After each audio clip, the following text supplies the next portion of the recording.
I'm Maryn. And I'm Christie. And you're listening to Hung, a podcast where we talk about true crime from the court of law to the court of public opinion.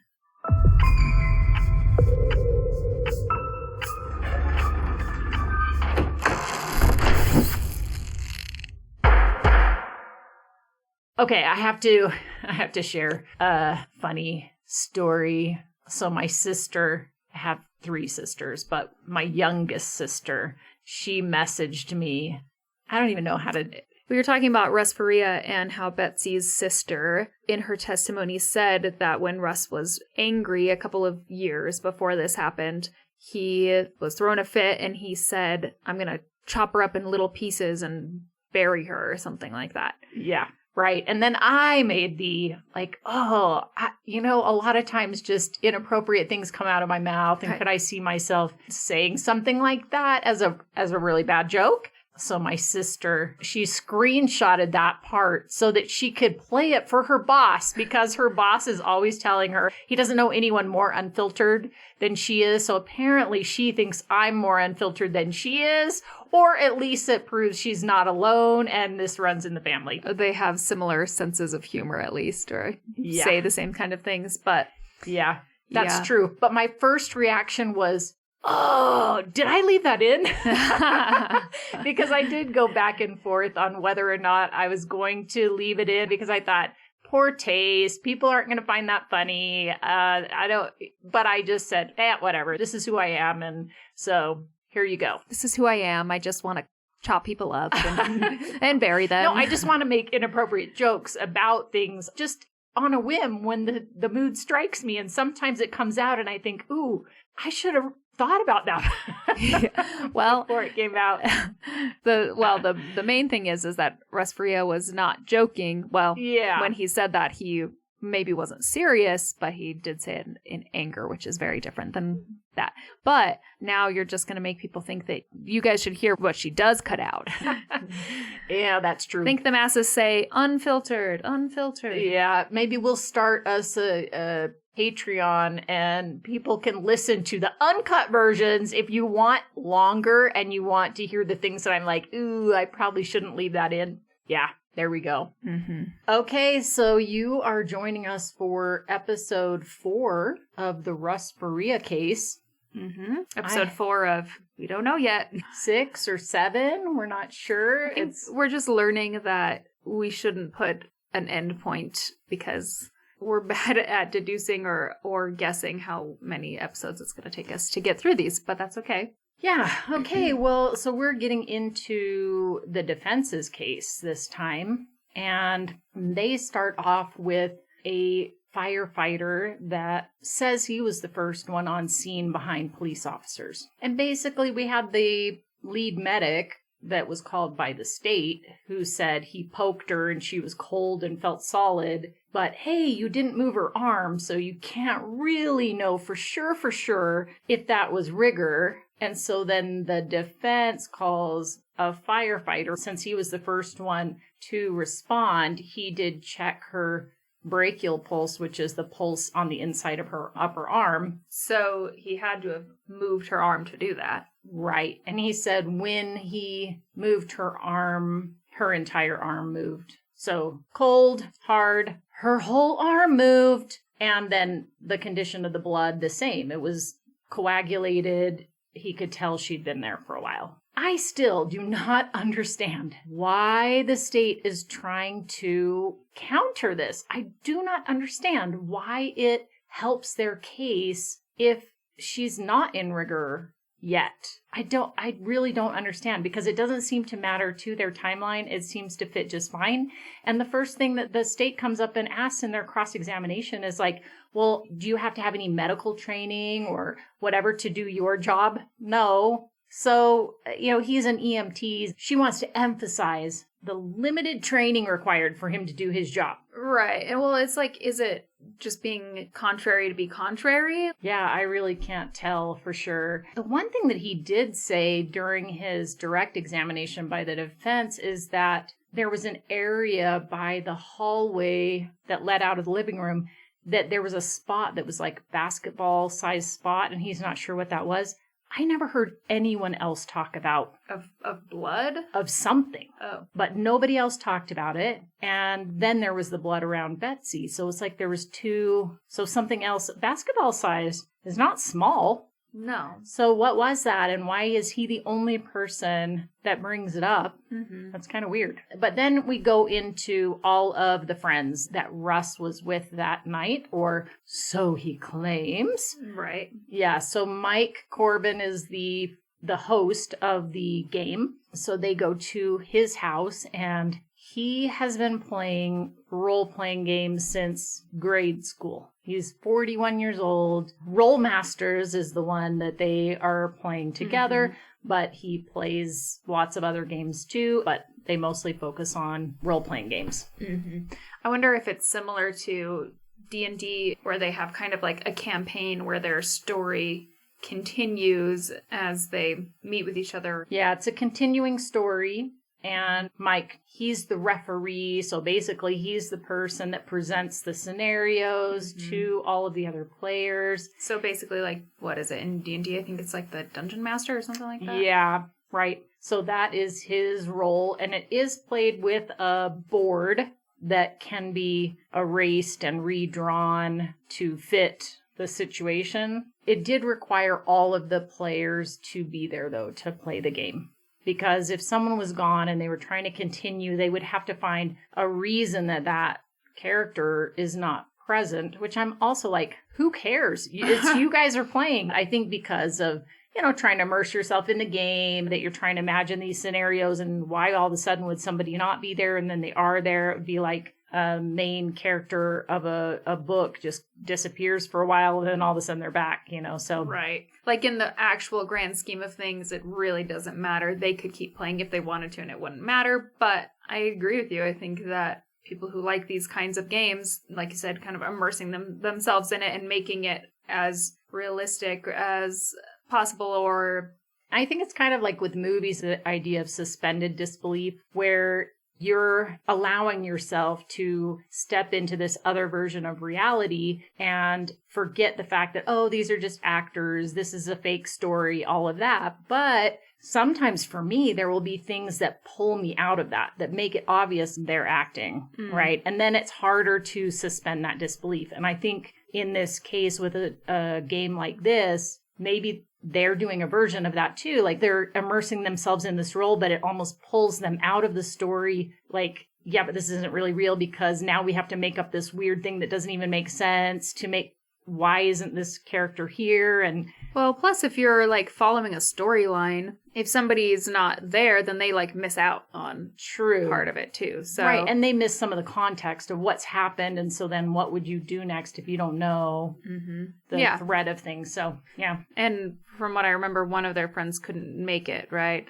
That's right. So Richard May, because of the holiday, he ended up getting called in to work, and so Mike had let everybody know that Richard had to work, so no game. When that would happen in the past, they typically would still get together, maybe play a different game or watch a movie or something, and so they still kept the routine, but they just didn't play the game.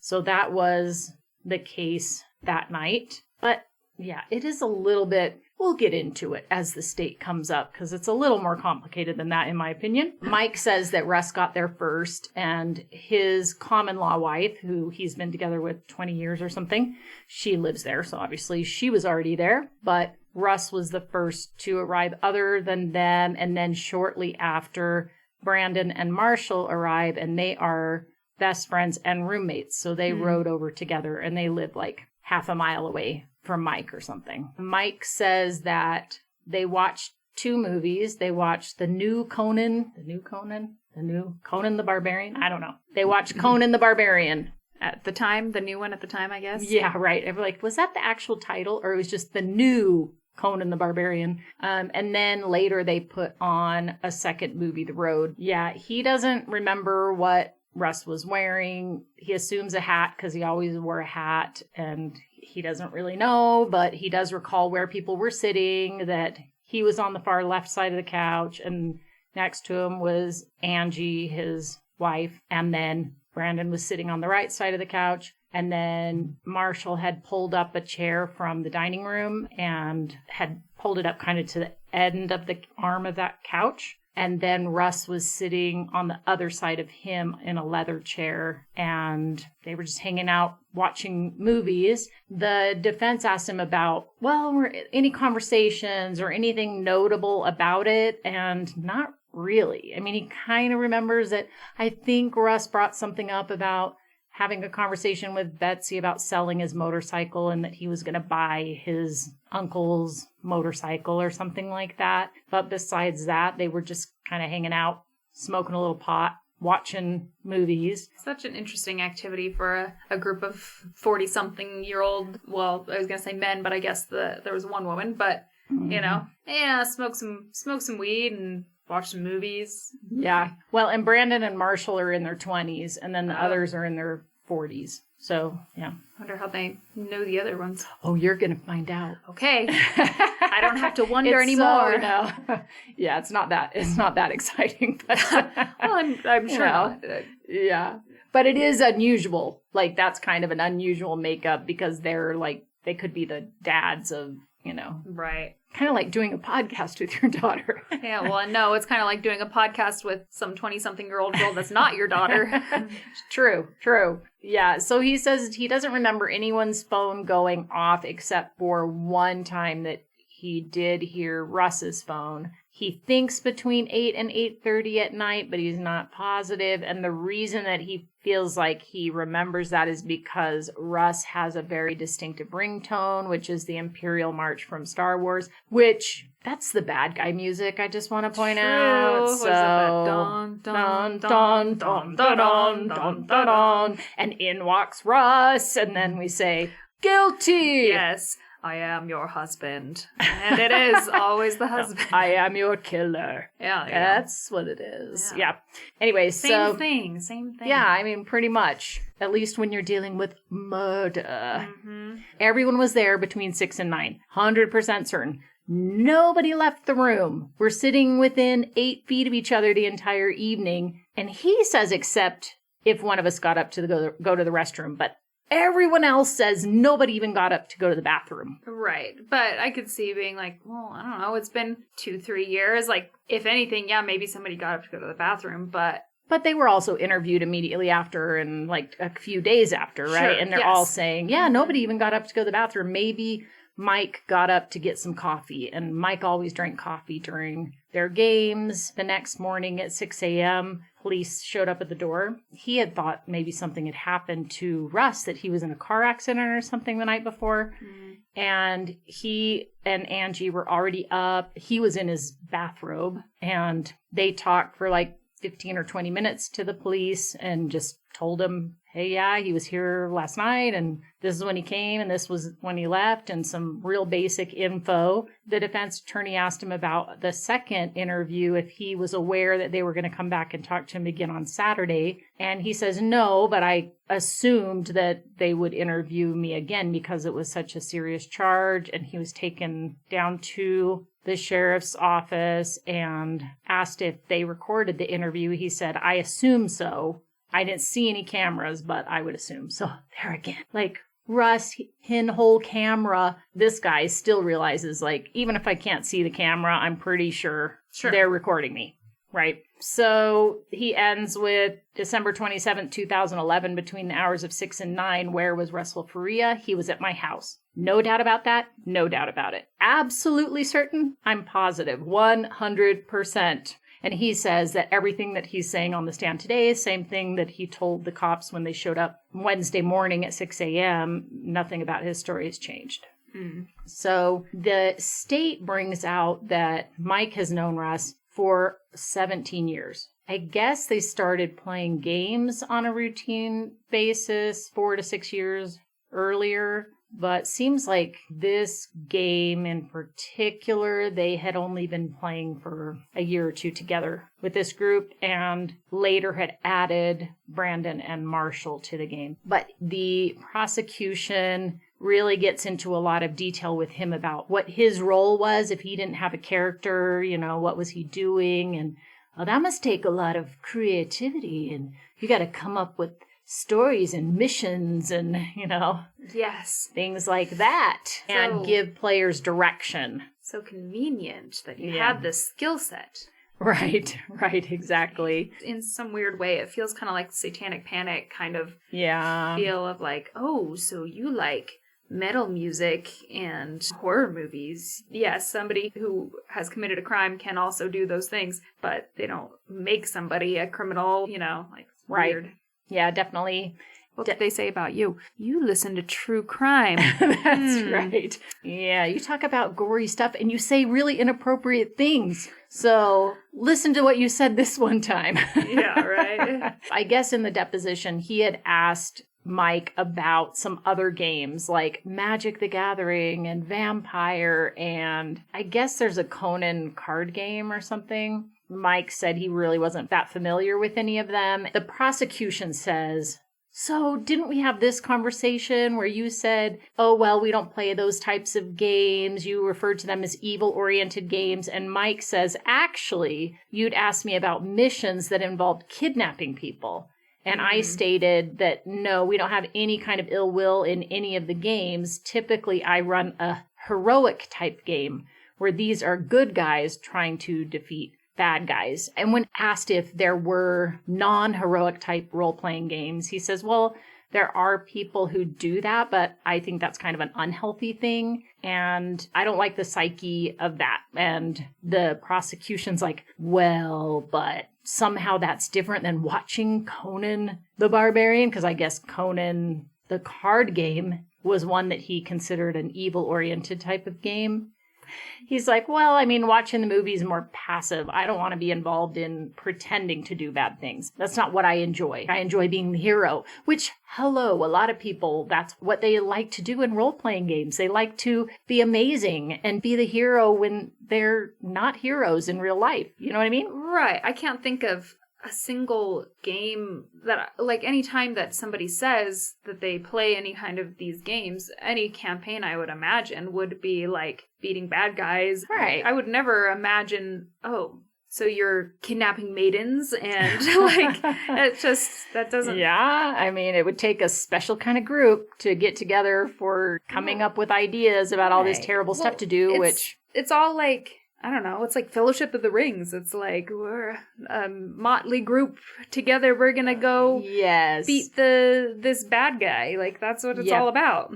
Yeah, and one of the other friends actually does say, yeah, it's kind of like Lord of the Rings. Yeah, not the same, but, that style of game, because he's a half-orc, one of them. Right, yeah. But he kind of finishes with, well, so these kinds of games, you want to play with people you trust, right? People that you have this close bond with, which I can kind of feel it here in this questioning. The prosecution is suggesting that there's some sort of collusion here without actually saying it, but you're the mastermind, right? You give people instruction, right? You play with people you trust, right? And yes, but I'd be more comfortable playing with people I know well, but yeah, it doesn't seem like this is a game where I need to trust you to play anyway. Like, right. He said, I wouldn't necessarily have to be friends with somebody to play, but inviting someone into your home feels a little bit different. Yeah, I'm not just going to invite anyone to come into my house, but I could play with all sorts of people, right? Right. Like, are you asking if I trust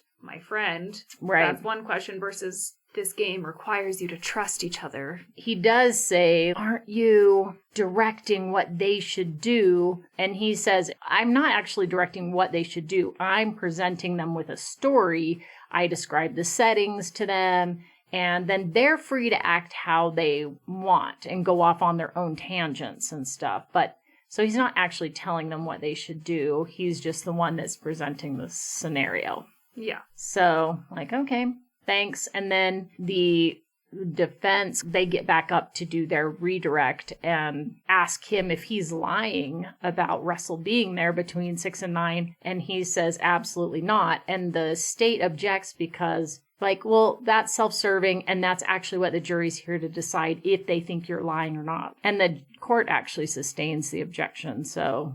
Well, if he had asked it in a slightly different way, then it would have been fine. He could have said the same thing if he said, all right, you're sure. Again, just reiterating, yep, I'm sure. Versus like, you're not lying? You're telling the truth? Like, right. Yeah, and he does state, again, yes, 100% positive he was there between 6 and 9, and he was at no other place than in my house next to the other 4 of us during those 3 hours. And then it goes to Marshall, who is the newest player in the group, and he is 29, and he had met Russ about 3 years earlier through Brandon and Mike, and he had seen Russ a couple times at Brandon's house socially. Brandon would sometimes have people over to watch MMA fights. No, not MMA.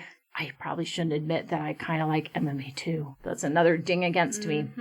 I'm taking notes. Yeah. He says he's never talked to him on the phone. He doesn't think he even has his phone number. He knew he lived out in Troy somewhere, but he had no idea exactly where. He says they arrived around 6:05 and Russell was already there. And then they left right about 9 o'clock, and Russ had left like 30 seconds to a minute before them. He thinks he remembers Russ checking his phone one time, but he doesn't really remember.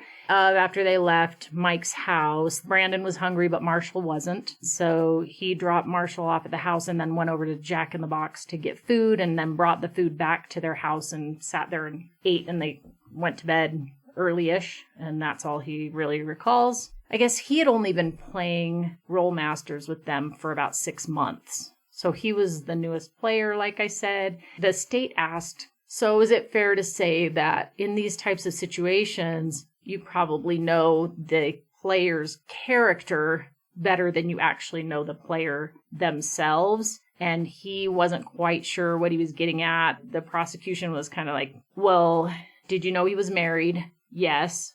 Did you know his wife had cancer? No. Did you know he had kids? Things like that. And he's like, okay, yeah, I see what you're saying. Yeah, I knew his character more than I knew him. We weren't really friends in that way. Yeah, well, I'm always so surprised at what men do and don't share with each other. Like, I don't know, at least in regards to my husband, if he does find out something about one of his friends, he doesn't know details. Like, right. They don't ask follow-up questions with the friends he's known longer. They probably knew his wife had cancer, but they probably don't really talk about it. Right. I mean, I feel like when you're going to a game like this, you're going to escape reality. You're going to step into a different world.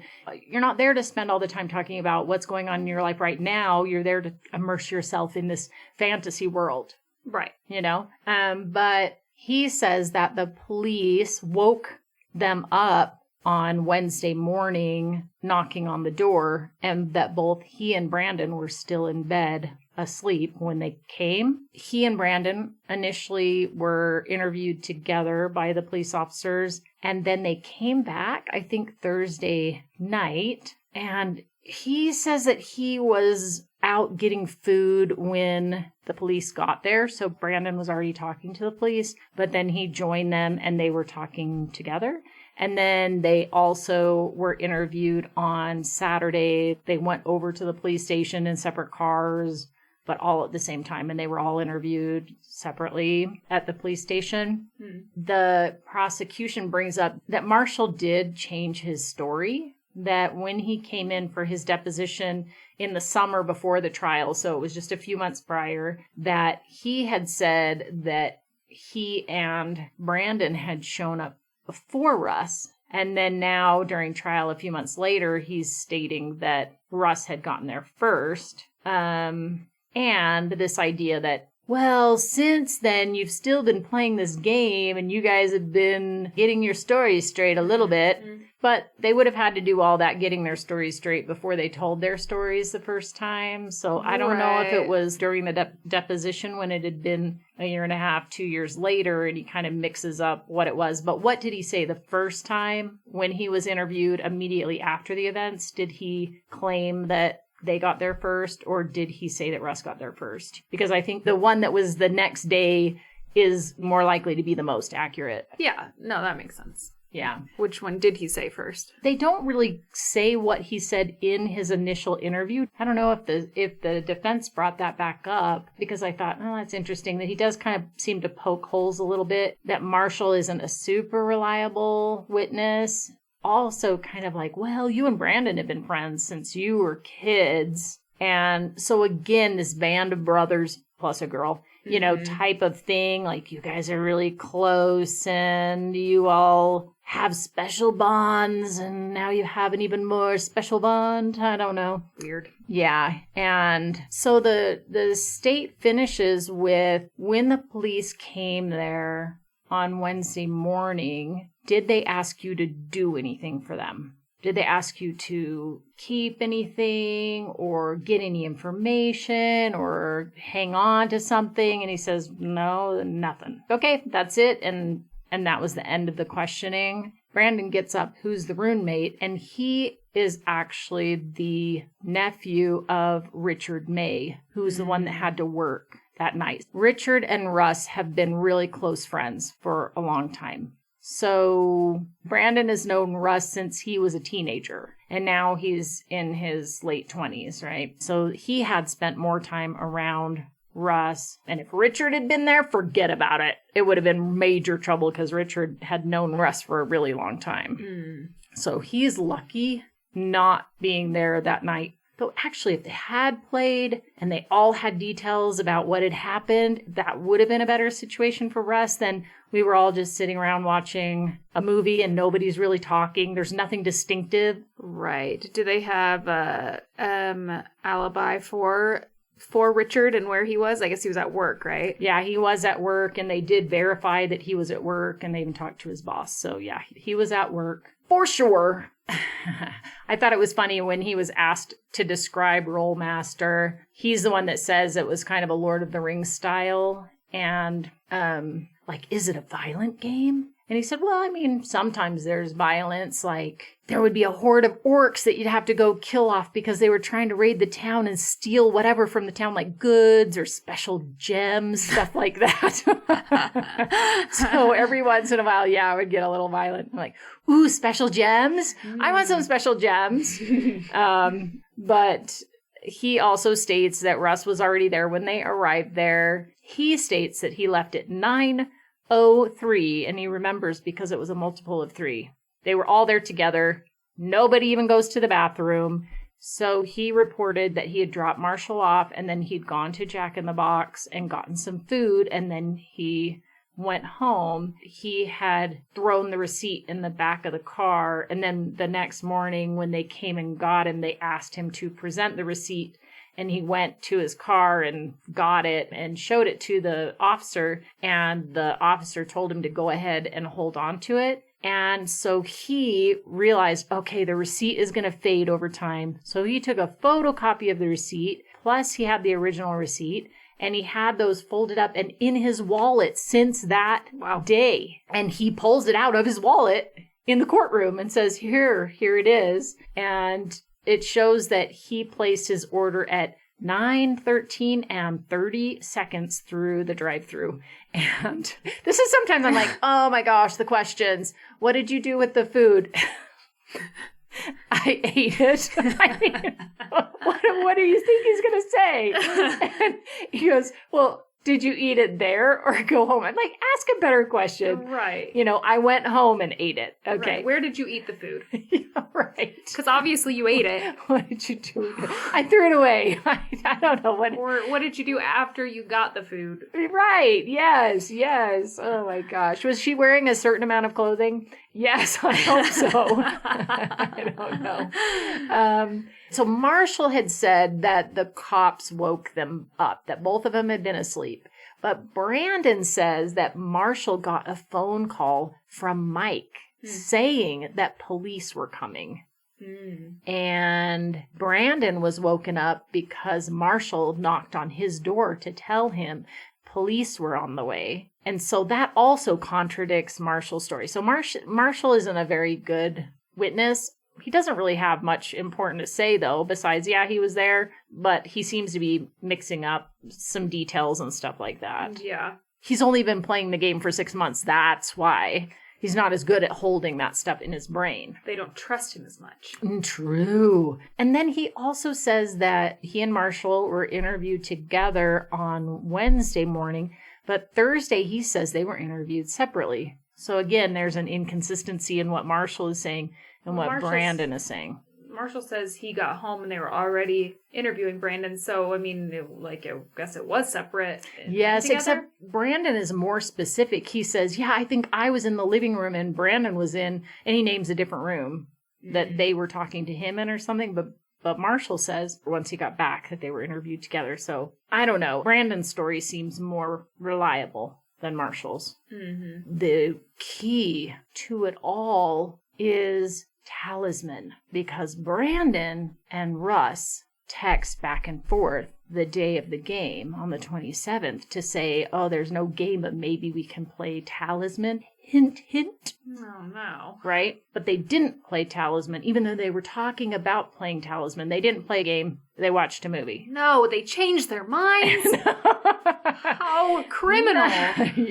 Yeah. So nobody else wanted to do that? Right. Yeah. So it's like, well, why did you mention the game, but then you didn't actually play the game? It was a code word. Talisman, During the defense's direct questioning, he asks him something about the receipt and indicates that the prosecution during the deposition had asked to see that receipt. And when the prosecutor gets up to cross-examine him, he says, okay, the police officer asked you to go get the receipt. And he said, yes, but you didn't give it to him? I asked him if he wanted it, and he just told me he didn't need it, hold on to it. And the prosecution is like, okay, well, I'm just confused here because you're telling us that he asked you to go get it, and then you brought it back in, and he didn't want it? And he says, no, he just looked at it. Yeah, and told you to keep it. And not only did you keep it, but you made a photocopy of it because you knew it might fade over time.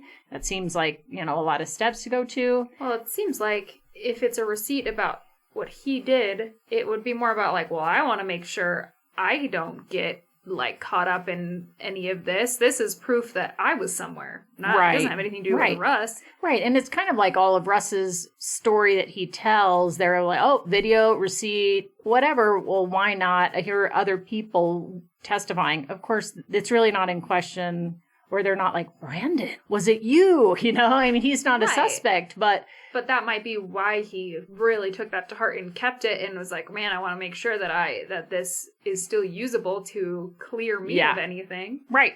So again, you can't be smart or good at your job because then that equals guilt, right? Yeah, but you can't lose it either because I told you to keep that. Yeah, right. So then the prosecutor goes on to ask him, during your direct examination, it was characterized that I asked you about the receipt. And he says, correct. He's like, well, how would I have known about the receipt? And he said, I have no clue. Okay, yeah, me either. Because I'm going to have you look at your deposition. And he has him read a section of his deposition. And he says, okay, did I ask you specifically about the receipt? And Brandon says no. The question that the prosecution had asked was about what he had done that night. And he says, all right, you guys just went back to your place.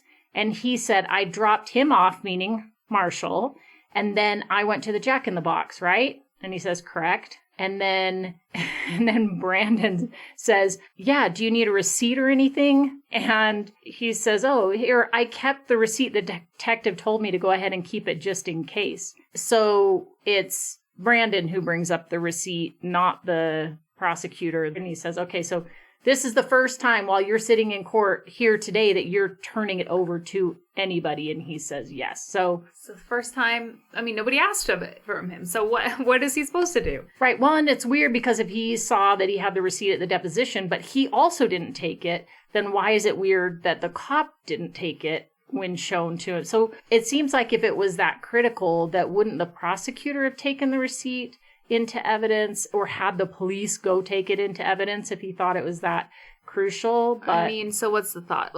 Okay, so Marshall actually goes and gets the food, so you have a receipt, so you want that receipt to prove that you were somewhere but you really weren't. Right. I don't know.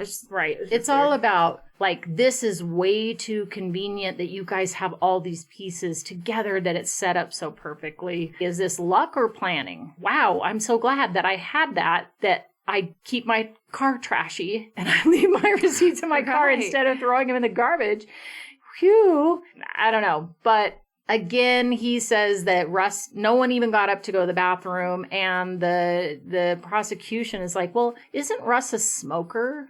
Seems like smokers need to get up and take smoke breaks. Like, he didn't get up and go outside to take a smoke break. I mean, a smoke break, getting to his house and back would take him an hour, plus the killing, plus the cleaning up. So a smoke break's not going to cover it. Right.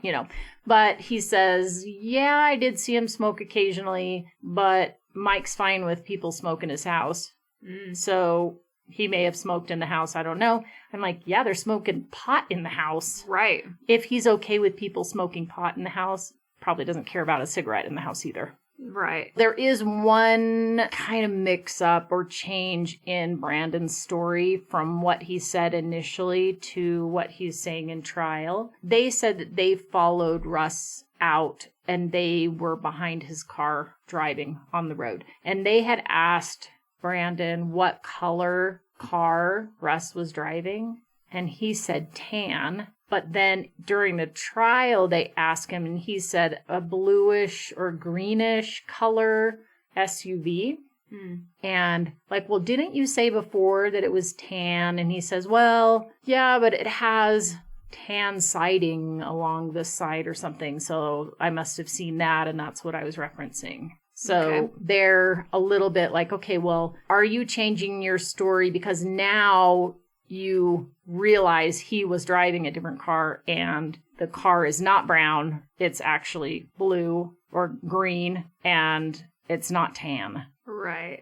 And I think that's kind of the, okay, but he usually drove a different car, but now he's driving this car, but you answered as though he was driving the other car when he wasn't. And so maybe it's a detail that it's not based on what you actually saw. It's based on what you believe you should have seen. So I don't know what to make of that so much. But then Angie, Mike's common law wife, takes the stand, and her testimony is pretty brief. He asked her about games that Mike liked to play, because Mike has to be the evil mastermind here. Not Russ, Mike. He likes to play Warhammer, Rollmaster, Shatterzone, Rifts. They're all basically role-playing games. I'm like, ooh, Shatterzone. I'm so curious. All fantasy, sci-fi role-playing games. This is a weird detail that both Angie and Mike had seen Conan before. No one else had seen the movie. Okay. But they start the movie before anybody actually gets there, according to them. Which, why would you start the movie if you've already seen it and nobody else has? What's the motivation for starting it before people get there? That just seemed a little strange, but that's really all the questioning. They pretty much keep it short and sweet with her. And then it goes to a detective with the major case squad that had gone and followed up on Russ's alibis. So this detective was also the one who went and questioned Mike and Angie, and then went over and questioned Brandon and Marshall. So he says when they pulled up to Mike and Angie's house, even from outside, they could smell the odor of burnt marijuana. You think if these people were going to get together and come up with a story to all say the same way, they probably would not include that they smoked pot. They're probably like, yeah, but when they come over here, they're going to smell the pot. So maybe we just need to fess up to it and just say, yeah, we smoked some pot. A little pot. Right. Not a lot of pot. Mm-hmm. But the prosecutor asked the detective about the Jack in the Box receipt. Did you ever ask him to go get the receipt?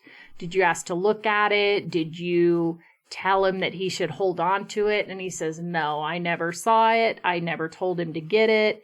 I didn't tell him to hold on to it. And if Brandon had produced a receipt, he would have taken that into evidence. So you're telling us none of that happened? Yeah, none of that happened. So I guess in his recorded interview, there's nothing said about the receipt. You would think that maybe that would be mentioned if it had come up in the first interview. But in the redirect from the defense, he asked if all of their stories were consistent with them being with Russ Faria and that there was no significant dissimilarity between their stories. And he says, correct. But then the state gets back up and points out, well, the first time that they're telling you the story, they're giving very minimal detail of anything. And by the time they interview them the second time, there's been more time to discuss and get their stories straight, so to speak. Right. But for people who are getting their stories straight, there's not a whole lot of detail, but maybe that's simpler if there's not a whole lot of detail.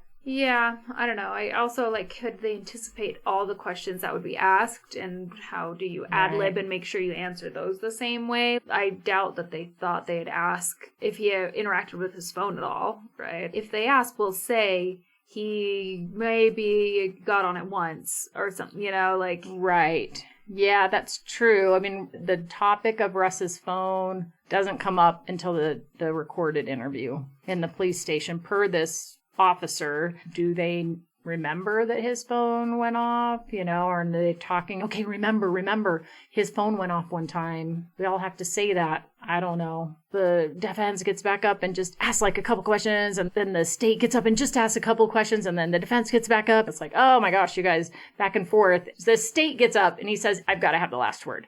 And the defense says, he does. And the prosecution says, I know. And so it's kind of this little bit of back and forth. And then we have two final witnesses for the defense. One of them is really brief. It's a private investigator. He's been a private investigator for 37 years. And he does the driving back and forth from the Arby's to Russ's house. And he starts from okay, in the drive-through, and then driving back to Russ's house. He orders 2 cheddar melts. That's right. And what did you do with that food? I ate it. And then he says that trip took between 28 and 32 minutes. So the average 30 minutes to travel between that Arby's and Russ's house. And the Arby's receipt was from 9:09, which puts him getting home right when it said 9:38 or something like that, or 9:39. Oh, yeah. And then he's like, okay, I have nothing further, state. And the prosecutor says, you can have the last word, no questions. I'm sure he's like, okay, there's really nothing to ask. But of course, he can't just say no questions. He's got to say, I'll let you have the last word this time. Mm-hmm. Then the final defense witness is Greg Chatton, and he owns a computer forensic service. He brings up that each cell tower is divided into 3 sections of pi. He got the exact coordinates and how those dishes were divided up and what the quadrants were to make those pieces of pie, because then that tells you they had to have been in this piece of the pie and they couldn't have been in these other 2 pieces of the pie. So that gives you a better idea of exactly where that phone had to have been and where it could not have been. When he was asked by the defense how he generated the map, he says that the map was generated by taking information provided from the government, and then he combined that data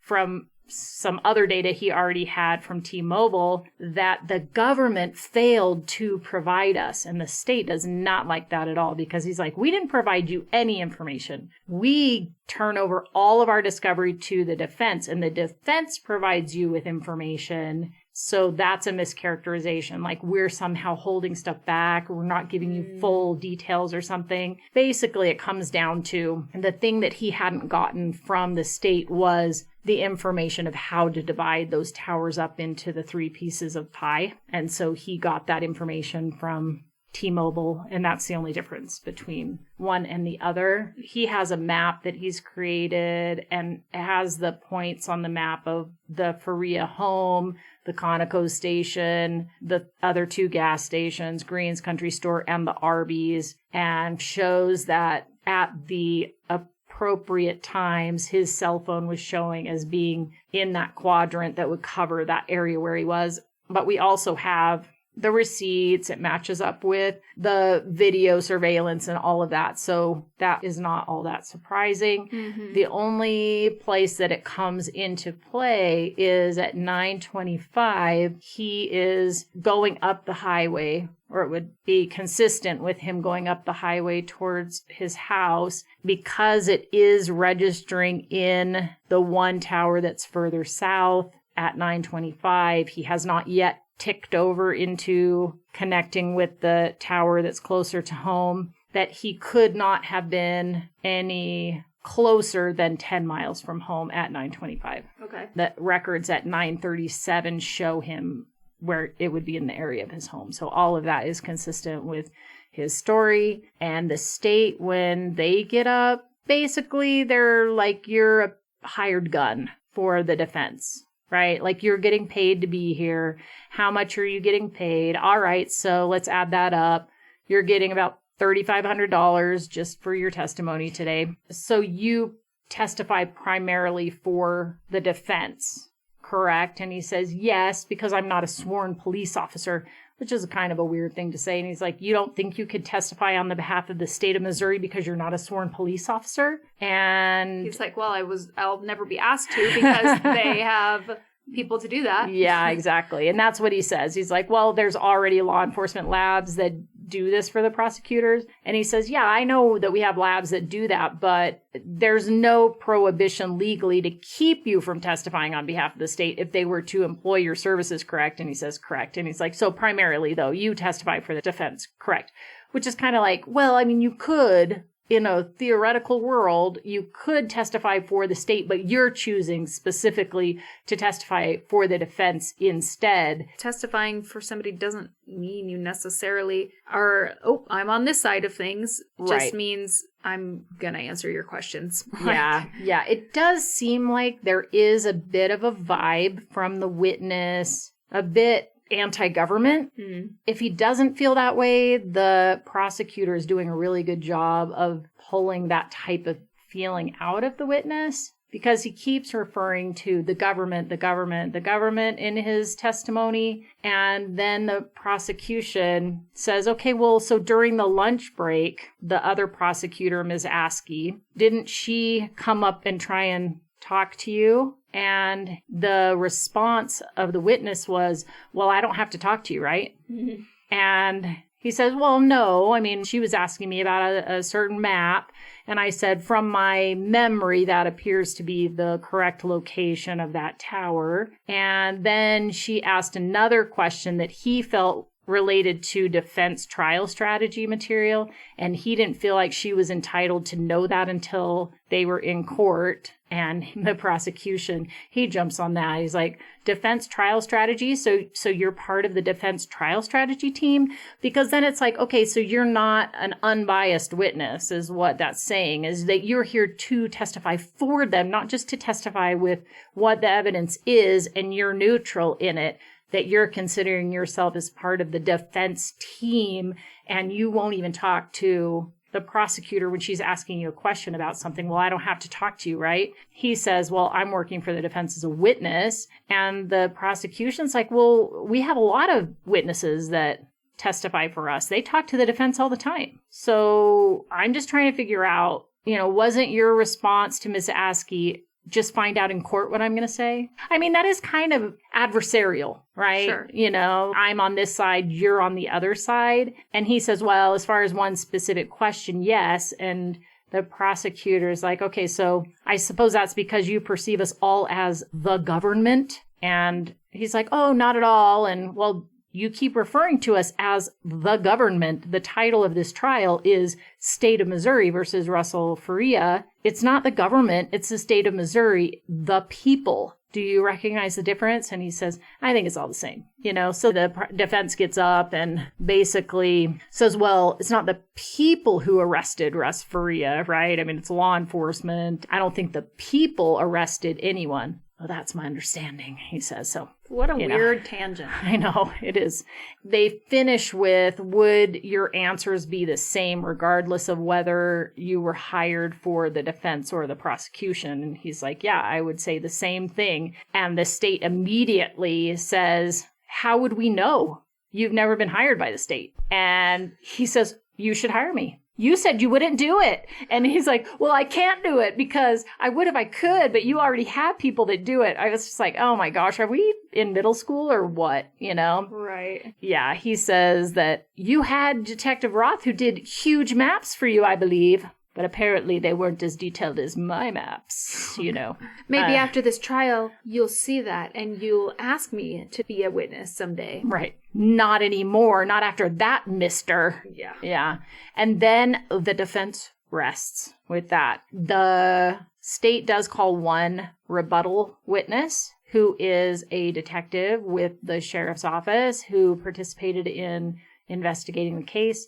And they had him run down that day and track down if Snapple, iced tea, and the cigarettes were also sold at the Conoco station. And what's the price difference between the cigarettes at the U-Gas in Wentzville and the Conoco station by his house? And the difference was like 59 cents or something cheaper at the U-Gas, 59 cents cheaper. But with the gas that it took to get down to the U-Gas in Wentzville, he's blowing any savings that he would have had. But he's also already going down there for the game. So if he wasn't going down there, then it would be weird to drive down to Wentzville 14 miles to buy cigarettes to save 59 cents and then drive back home. But that's not the situation. So, and the defense basically brings up, were you caught on camera? So you weren't trying to get on video when you went there? No, you just happened to be gotten on video because you went there. There's video cameras everywhere. So anytime you go to a Walmart or a bank, are you going to get caught on camera? Or are you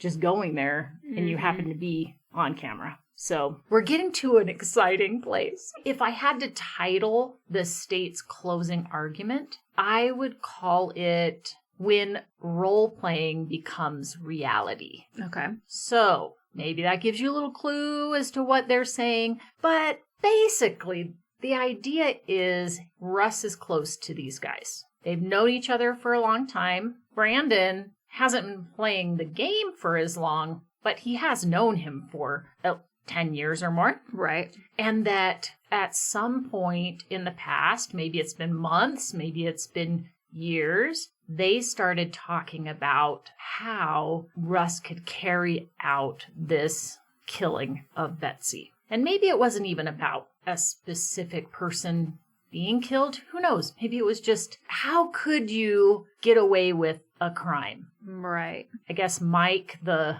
role master, was able to be creative, come up with this idea, and the other players embellished upon it. And they all crafted this plan for how Russ could kill Betsy and get away with it. The idea was they didn't know when this plan might be enacted. They were just waiting for the right moment to present itself. And on December 27th of 2011, everything fell into place. And here are the things that we know. Betsy was originally planning on staying at her mom's house that night, but she reaches out to Russ in the morning and says, hey, I want to come home. Can you pick me up? He says, yeah, I've got my game. I'll come get you around 9, thinking she's not going to want to wait till 9. She's probably going to make arrangements to come home sooner than that. Okay. He's how insightful. I know. He is, yeah. And so he cancels his dinner with his mom to run errands. And what errands does he run? He goes to 3 gas stations, pumps a few dollars of gas and the country store to buy dog food just to be caught on camera. Shows up at Mike's house, but not to stay. He shows up to Mike's house to leave his phone so that his phone will show his location as being at Mike's house. Okay. And then he heads home to Troy. Now, whether he was going to try and beat her there or he just was going to meet her there doesn't seem like it would require surprise, because the state also says the reason that there was semen found on Betsy 70 hours later was because Russ had sex with Betsy that night. Okay. And the defense wants to talk about how Russ miraculously has no blood on him. Well, why doesn't Russ have blood on him? Because he was naked when he killed Betsy. Okay. Was this part of this role-playing thing where no one's there but him? Yeah, they don't ever suggest that there was anyone else present in the home. There was no other DNA in the home. They're playing support roles to Russ and helping him come up with the plan, and then doing a few small things to help back him up when he follows through on his plan. Right? So they keep things simple. We're watching movies. We're not talking much, so no one has to remember very much. The story 6 to 9, Russ got here first. Nobody got up and left. Here's where everyone was sitting. And that's really all they have to remember, because we just were sitting there watching movies, right? Okay. So after Russ has killed Betsy, he goes to clean up. I guess he was naked, but for the slippers. That paints a really that picture. Scrub. I don't want that. Okay. Okay. Takes off the slippers so that he can go down to his room and not leave any blood, right? But he doesn't notice when he turns on or off the light that he got blood on the light switch. He goes, showers, cleans himself up, gets dressed again in the clothes that he was wearing that day. The dog was in the house, and he's not thinking about the fact that the dog is going to be curious and might be sniffing around Betsy's body, and that the dog steps in a pool of blood and puts his paw on Betsy's pants. Russ scoops up the dog, the golden retriever Chow Chow, carries him to the porch and puts him outside on the leash. Okay, so that's why there's no bloody paw prints. Mm-hmm. Or there were some bloody paw prints, maybe going to the patio door, and that's what Russ cleaned up in the kitchen. The trail going from Betsy to the patio door, and then there's a trail to where the towels are,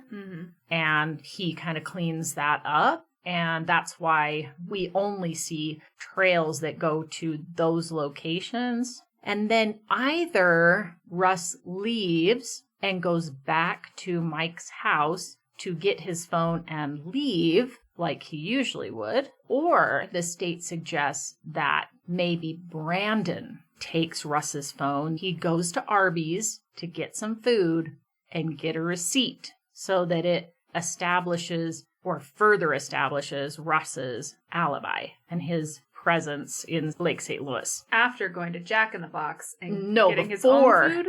Before, because it was 9:09 was Arby's, and then 9:13 was Jack in the Box. Okay. The state suggests that he gets Russ's food, and then he says, maybe I should have an alibi for myself, too. So he runs across the street. Are they that close to each other? That close. They're right across the road from each other. So he runs over to Jack in the Box, and he gets himself some food. And then he drives to Russ's house to give Russ the bag of food, or the bag that had food, whether he'd eaten both Jack in the Box and Arby's on his way, I don't know. And then Russ crumples up the bag and throws it in his car so that they have the bag with the receipt on it for later. Whoever bought it must have paid with cash, I guess, because they could... I was thinking about that too, because if it was with a credit card, then you would be able to tell. If it was Russ's credit card, now he could have just had Russ's credit card, but... Right.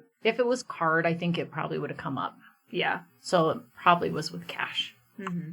And then Russ calls 911 after he's, quote, unquote, just walked in the door, right? So that's how the state paints the picture of what happened that night and how we get from A to Z in this story. Right. So things that they're saying support their story. The friends aren't reliable witnesses in their opinion. The only DNA that they found in the house at all belonged to Russ or Betsy, and there was a history of domestic violence that they believe supports Russ as the perpetrator. Okay.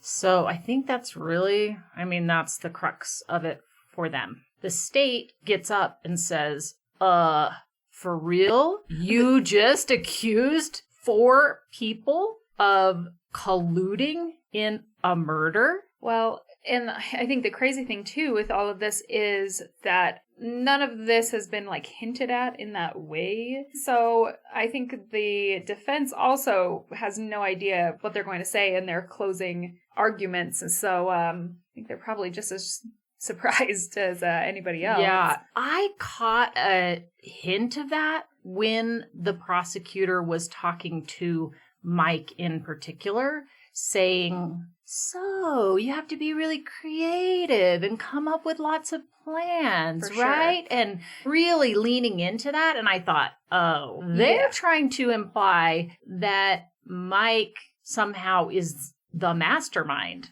Right. behind the whole thing. They definitely also wanted to say that it was possible that Russ's phone was there, but he was not. Right. So those things they definitely said. The part about him having sex with Betsy beforehand, killing her while he was naked, all of those things were new. Right. This is the argument part of how they think all of it fits together and how they see it and trying to convince you to see it that way too. Right. And I must admit, I found myself a little surprised. I was like, whoa, okay. Yeah. So the defense is, it makes me think of Occam's razor, right? Like the simplest solution is usually the right one. And that's basically what I feel like they're trying to say. Here's a guy. He goes out with his friends on Tuesday nights. It's a couple days after Christmas. He's already seen his mom, so he says, I've got stuff I'm going to do. I'm not coming over tonight. So yes, he gets just enough gas for his trip to his friend's house and back, which is an hour drive, right? So he only puts a few dollars of gas in the car and, maybe more than a few dollars, but he pumps gas for 3 minutes. Not much gas, right? Yeah.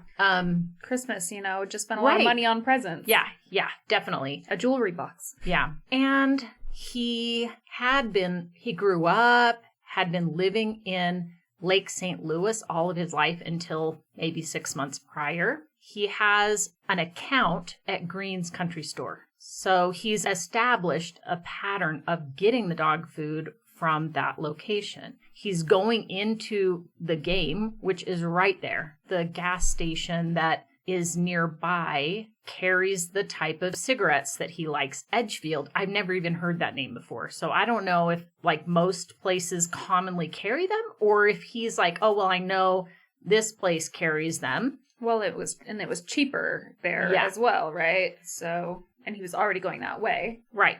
Yeah. So he swings by a convenience store that has his cigarettes, probably where he's always picked them up. And then, weakest part for me, he just wasn't thirsty until after his third visit, the stop at Green's Country Store. And so he swings by the Quick Trip to pick up 2 bottles of iced tea, which happened to be 2 for $1 at that location. So This is why he stops there. He goes in, hangs out with his friends like he does every Tuesday night.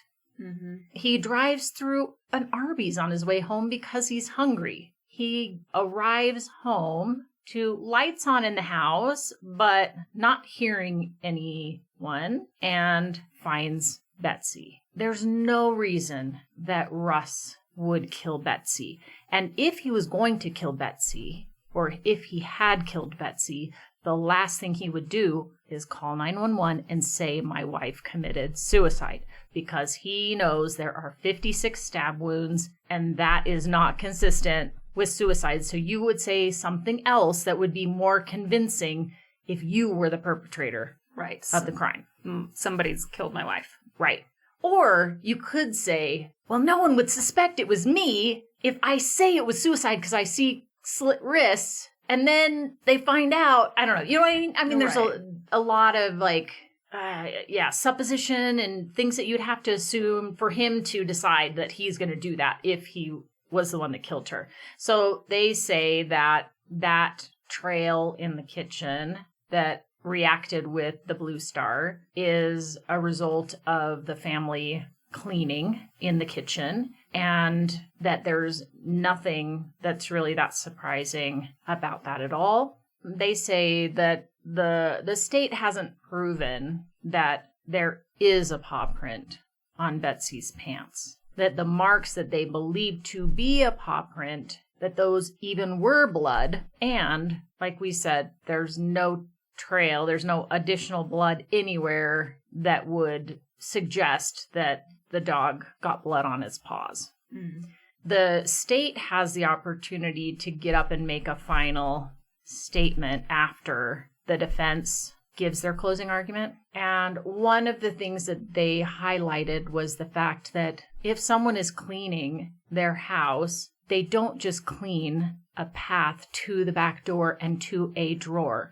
They don't just clean a single drawer front or a single cabinet front. They're cleaning the kitchen. They're cleaning the floor. So why would there be only one drawer that's lighting up, one cabinet that's lighting up, a path to that one drawer, and the back door and to Betsy? That is unlikely due to regular cleaning up after this event occurred. Yeah, that makes sense. So they asked the jury to return a verdict of guilty of first-degree premeditated murder, and the lesser included charge, if they do not find guilty of first-degree murder, is second-degree murder. And part of the whole situation is the state has to prove that Russ was there at the house. Mm-hmm. Okay, so what do we think here? Well, it's a little bit ridiculous to imagine anybody murdering somebody naked. Like, the one thing for Russ that I think is weird is the random number of stops to pick up one thing here, one thing there, one thing here. Like, it's weird. Yeah. I don't know what the purpose would be of, like, oh, let me make sure I get caught at a lot of places in a weird way. Then we'll just, if you catch me at one place for a long period of time, that would do just as well and be less weird. So, right. Yeah, I don't know either. I think some of the weird things for me, the errands seem strange. Calling them errands when you're talking to your mom seems strange. Right. Because really, we talked about before, the only real errand he has is picking up dog food. The other stuff are not errands. I can see why law enforcement thinks it's strange that there are so few details surrounding the time spent together at Mike's house, and that there are some key points that everybody's saying, like maybe Russ drank coffee, though Russ did claim that he was drinking tea that he picked up. And nobody says he was drinking tea. Right. And that nobody even got up to go to the bathroom. That's consistent. Everybody remembers the order that people were sitting in. And most of them remember Russ's phone going off too, but no one else's phone's going off. So, I mean, that is a little bit suspicious if everybody's saying the same things.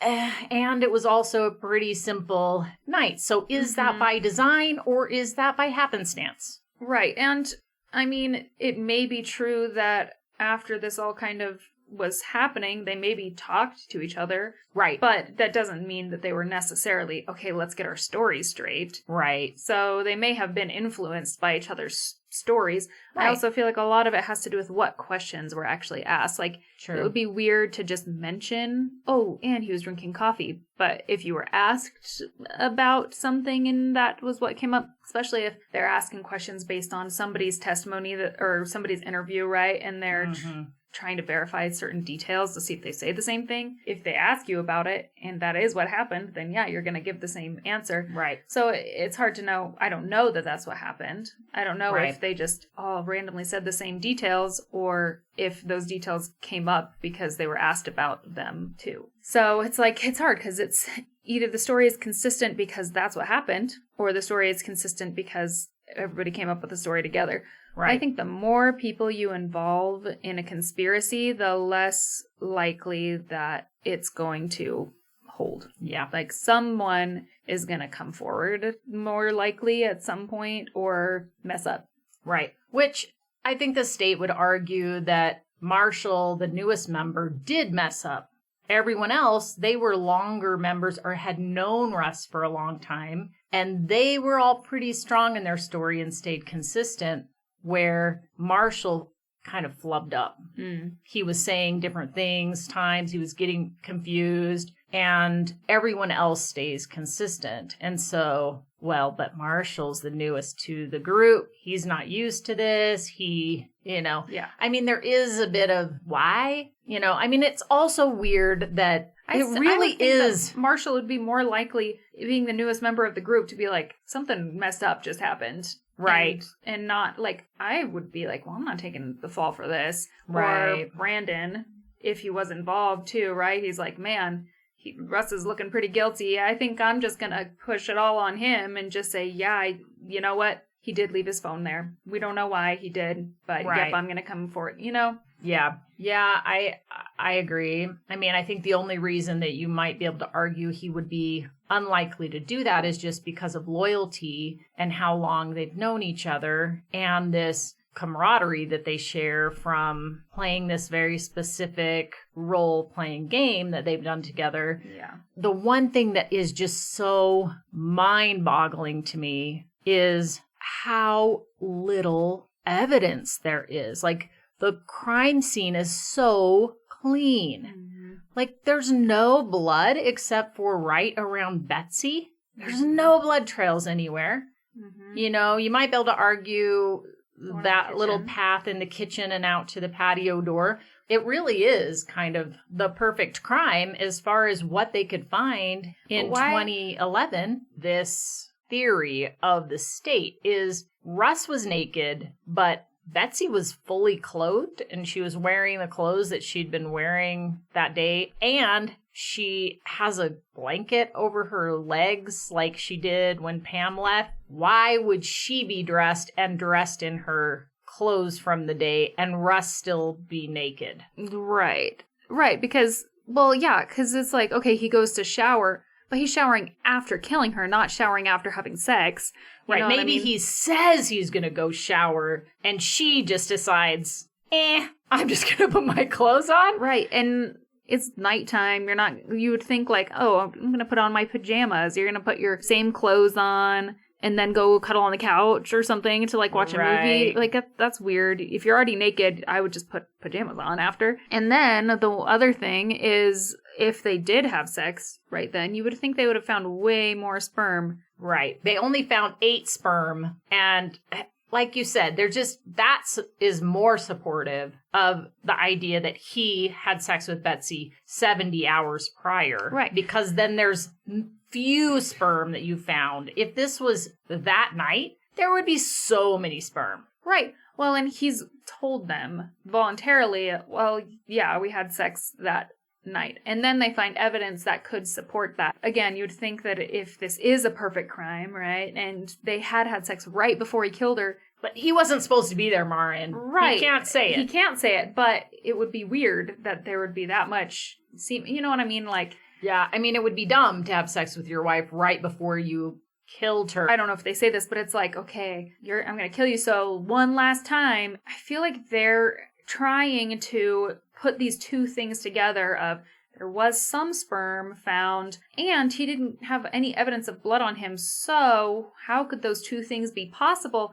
Well, maybe he was naked. And why was he naked? Right. Not just to not get blood on his clothes, but it just it's a stretch. And then honestly, if they just left that part out, maybe they did have sex on Sunday and he still killed her. He didn't have to have had sex with her. Right. It's just an explanation of why he's naked. Right. So that he didn't get blood on his clothes. Right. And why was he so, like, this was so perfect, but he forgot about the slippers, the only article of clothing he got blood on, and just left them there to be found is strange. The state in their closing argument suggests that he'd forgotten about the slippers and he disposed of...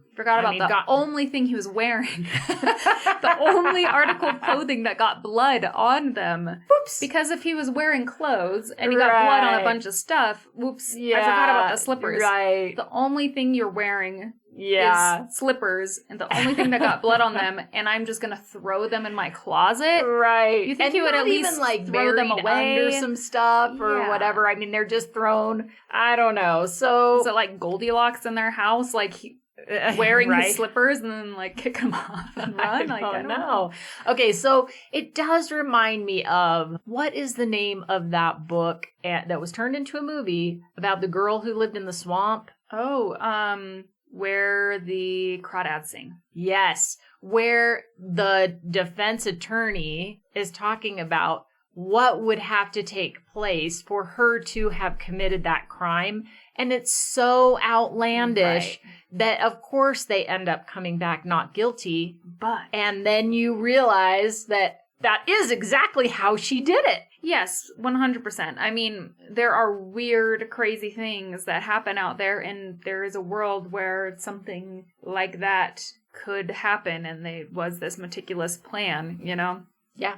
Only a group of weekly role-playing game participants could pull this off. I feel, well, as long as he's telling the truth, like, I feel bad for the guy because he made it very clear. He's like, no, we play hero games. Like, we don't play games like that. Right. And I feel like this is a case of decide the conclusion and then you work back to how it could fit instead of letting the evidence dictate your conclusion. So this does feel very backwards to me, that they're trying to make him fit the crime instead of where does the evidence lead. So my verdict is, I don't think that the state was able to prove beyond a reasonable doubt that Russ was there and Russ killed Betsy. In some universe where someone carries out this perfect crime, could he have done what the state said? Maybe, but I think there's way too much doubt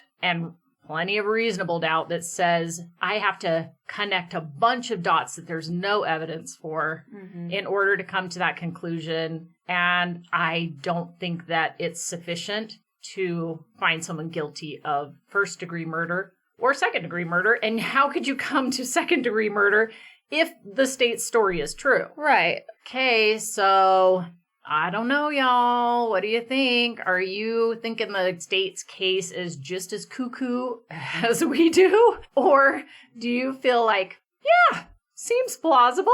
I'm buying it. I say guilty.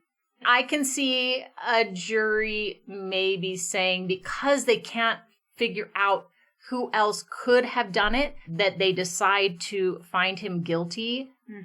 But I think that would be, and I don't know what their verdict was, but the only way I can see a jury coming to a guilty charge is just because they can't figure out who else could have done it. And so they say, well, most likely it was Russ. But that's the thing. In a criminal case, it cannot be that it's more probable than not. I feel like at least the state has to prove that it was him. The defense does not have to prove that it was someone else for you to come to the conclusion that there's not enough there to prove that it was him. So you could say, well, man, I don't know what happened, but it doesn't seem like there's enough evidence to show that it was for sure him. I do feel like the defense, more than any other trial that I've listened to, was throwing shade on specific other people, where usually they don't do that. I mean, they just stick with how the evidence doesn't prove what the state is saying. Right.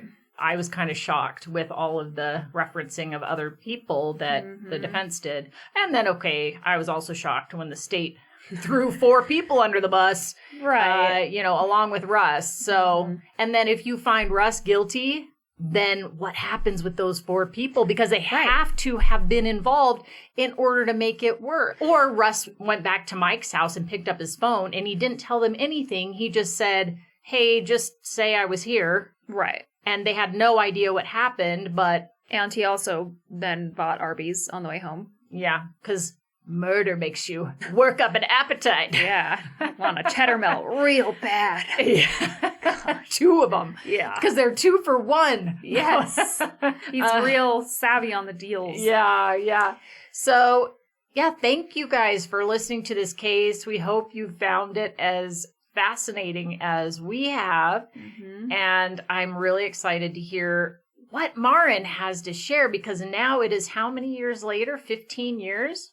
Yep, 15 years since Betsy died. If you don't know anything about this case, you'll definitely want to stick around to hear everything else. And if you do, you'll want to stick around to hear my mom find out all about.